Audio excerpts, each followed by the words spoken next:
جب ہم نے تم لوگوں سے پختہ عہد لیا اور کوہ طور کو تم پر اٹھا کھڑا کیا اور حکم دیا کہ جو کتاب ہم نے تم کو دی ہے اس کو زور سے پکڑو اور جو تمہیں حکم ہوتا ہے اس کو سنو، تو وہ جو تمہارے بڑے تھے کہنے لگے کہ ہم نے سن تو لیا مگر مانتے نہیں، اور ان کے کفر کے سبب بچڑا گویا ان کے دلوں میں رچ گیا تھا۔ اے پیغمبر ان سے کہہ دو کہ اگر تم مومن ہو تو تمہارا ایمان تم کو بری بات بتاتا ہے۔ کہہ دو کہ اگر آخرت کا گھر اور لوگوں یعنی مسلمانوں کے لیے نہیں اور اللہ کے نزدیک تمہارے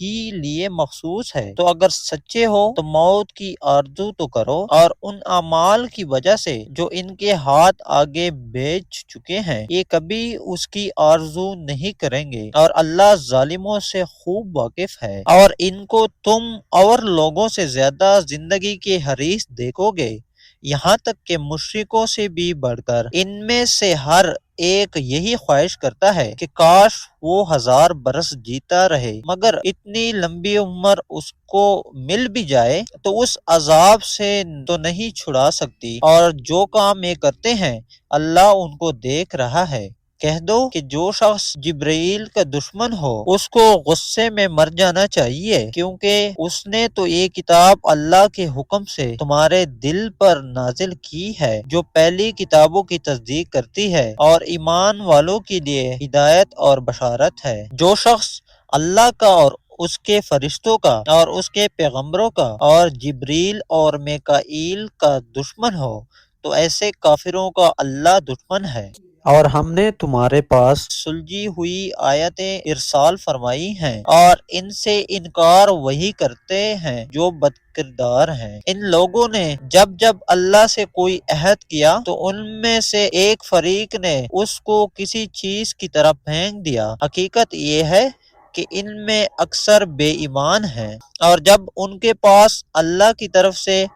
پیغمبر آخر الزمان صلی اللہ علیہ وآلہ وسلم آئے اور وہ ان کی آسمانی کتاب کی تصدیق بھی کرتے ہیں، تو جن لوگوں کو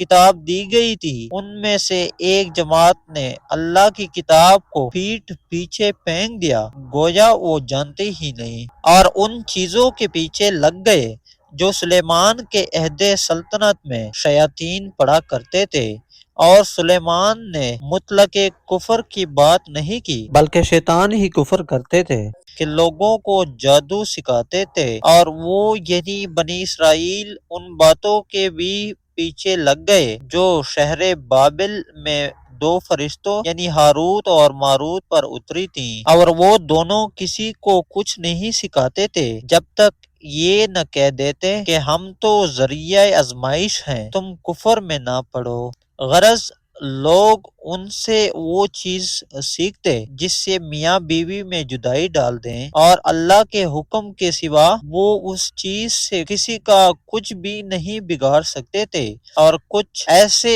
منتر سیکھتے جو ان کو نقصان ہی پہنچاتے اور فائدہ کچھ نہ دیتے، اور وہ جانتے تھے کہ جو شخص ایسی چیزوں یعنی سحر اور منتر وغیرہ کا خریدار ہوگا اس کا آخرت میں کچھ حصہ نہیں، اور جس چیز کے عوض انہوں نے اپنی جانوں کو بیچ ڈالا وہ بری تھی۔ کیا اچھا ہوتا جو وہ اس بات کو جانتے، اور اگر وہ ایمان لاتے اور پرہیزگاری کرتے تو اللہ کے ہاں سے بہت اچھا صلہ ملتا۔ کیا اچھا ہوتا جو وہ اس سے واقف ہوتے۔ اے اہل ایمان، گفتگو کے وقت پیغمبر صلی اللہ علیہ وآلہ وسلم سے رائنا نہ کہا کرو، انظرنا کہا کرو، اور خوب سن رکھو، اور کافروں کے لیے دکھ دینے والا عذاب ہے۔